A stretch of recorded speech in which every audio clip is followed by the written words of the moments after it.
welcome to my Spirited Living family on Facebook and once again on Instagram. I haven't been on Instagram for a month.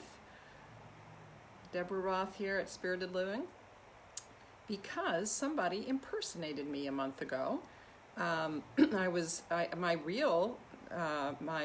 long-term handle there has been Rev Deb Roth. And somebody added an underscore to it, and Instagram got rid of me instead of the underscored version. So they haven't figured that out yet. So I just went on as Spirited Deb Roth because I figured that's very much part of my brand too, and how I love to connect with you all in a spirited way and all that spirit represents.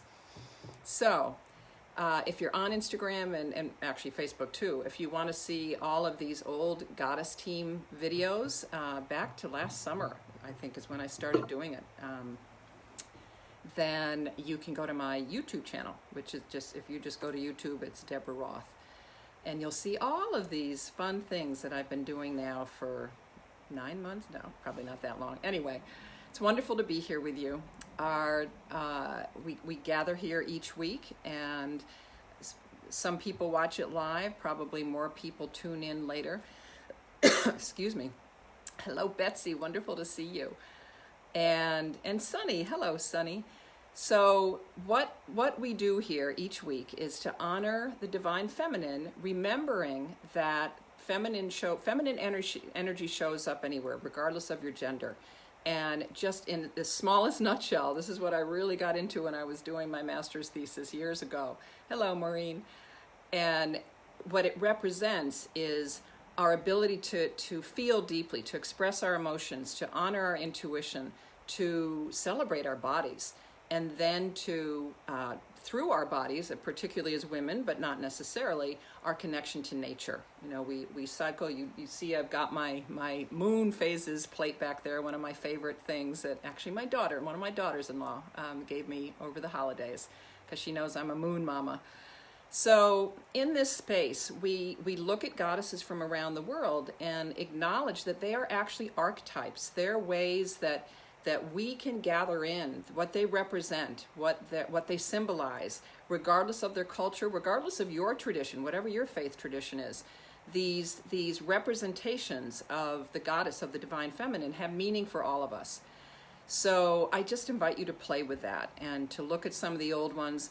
I'm learning. I mean, I have goddess figures all over my office. Those of you that know me know that when I do my new moon circles, I have a different goddess in the middle of the circle every week. We actually have one coming up this Sunday.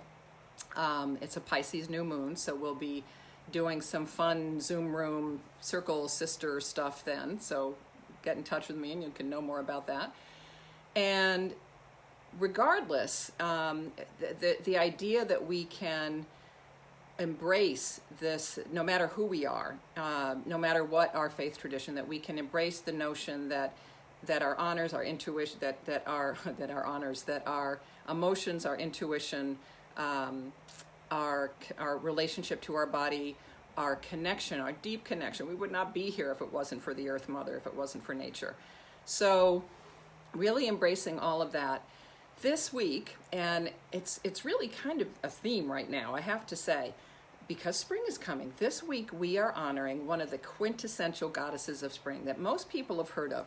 I started to say, and then I interrupted myself, which I tend to do, that I'm learning a lot. Some of these goddesses are really well known, and some of them, when I do my research and see what fits in either with the energy of whatever season or month or holiday or holy day that we're around, but sometimes it's, they're ones that I've barely heard of.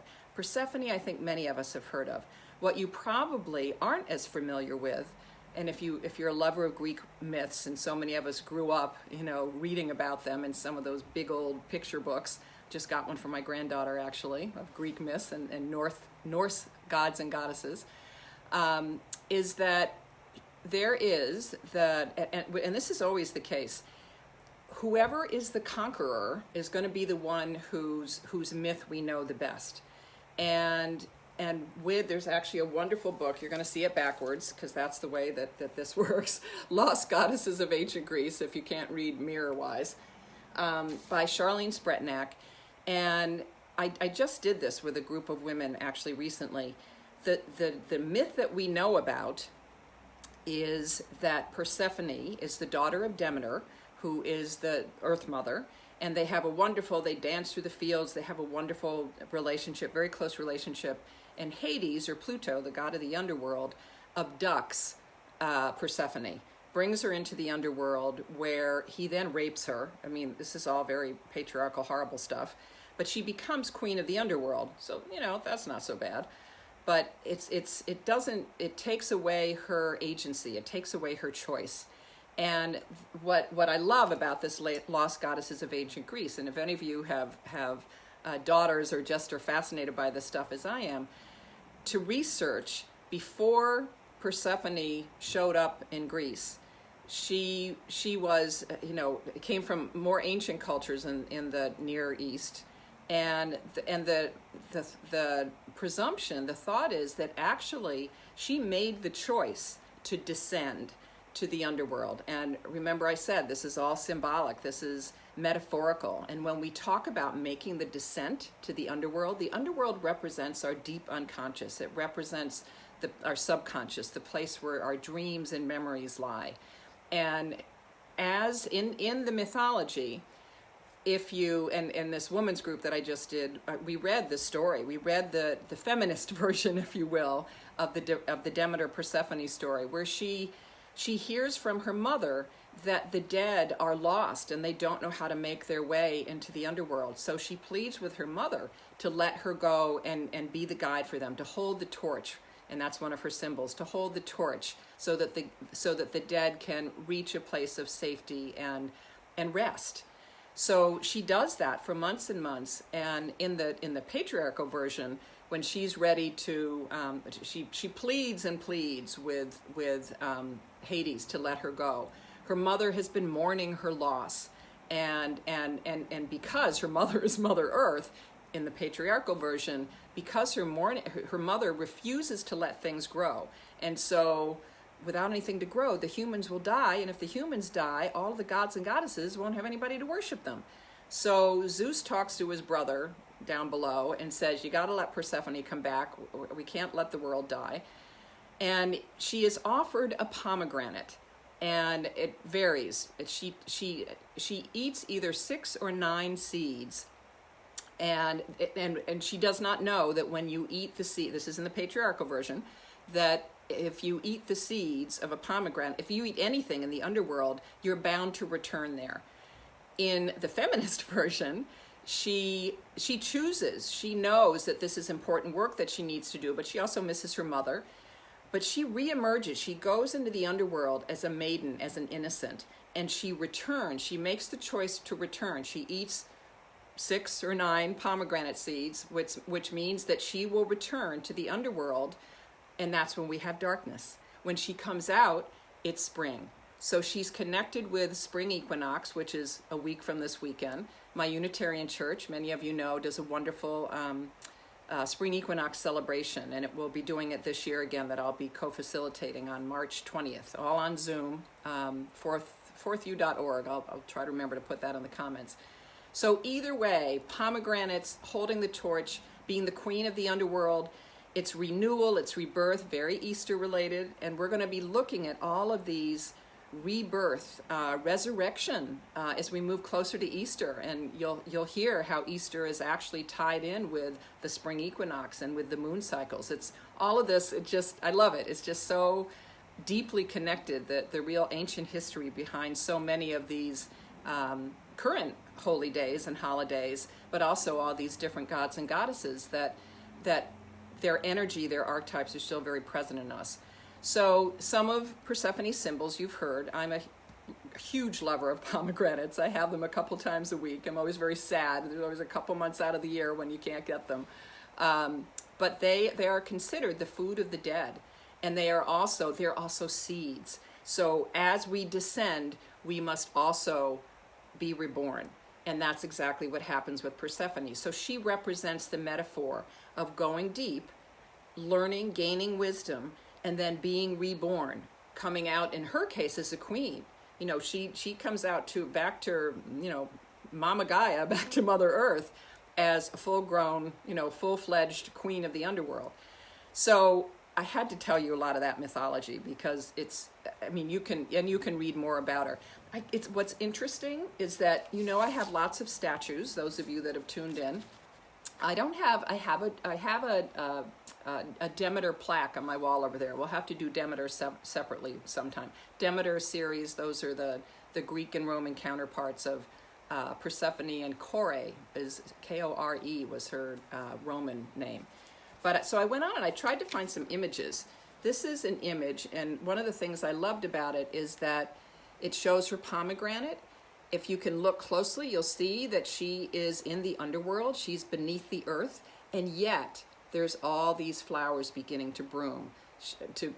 She represents the harbinger, like the beginning of spring. Flowers are another one of her really lovely symbols. So the torch to lead I don't think there's a torch in that one. Nope. Some of them showed pictures of her with a torch.